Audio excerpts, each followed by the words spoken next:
बिस्मिल्लाहिर्रहमानिर्रहीम। अस्सलाम वालेकुम। आप देख रहे हैं यूट्यूब चैनल आम सी बातें।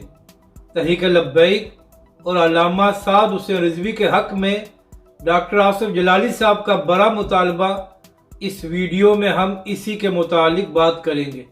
नाजरीन कराम, 16 अक्टूबर को तहरीक लब्बैक के पुरअमन जुलूस पर पुलिस की जानिब से गोलियां चलाई गई और तहरीक लब्बैक के कारकुनों पर बदतरीन शेलिंग की गई, जिसकी वजह से 4 कारकुन शहीद हुए और बहुत से कारकुन जख्मी हो गए।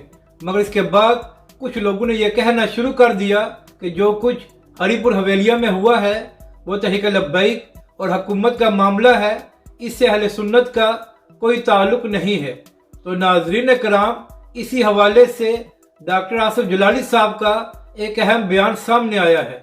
डॉक्टर साहब ने कहा है कि हरीपुर हवेलिया में अहले सुन्नत के 4 कारकुनों को गोलियां मारकर शहीद कर दिया गया है, मगर इसके बाद ना ही कोई कमीशन बनाया गया है और ना ही पुलिस वालों के खिलाफ कार्रवाई की गई है। डॉक्टर आसिफ जलाली साहब ने कहा कि हुकूमत ने यहाँ तक हठधर्मी दिखाई है कि कातिलों के खिलाफ FIR भी दर्ज नहीं हो रही।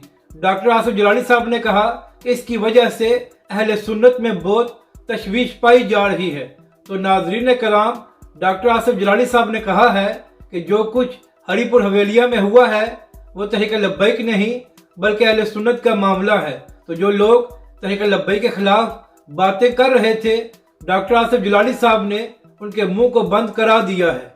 अपनी राय का जरूर इजहार करें कि आपको यह वीडियो कैसी लगी और हमारे इस चैनल को भी सब्सक्राइब करें।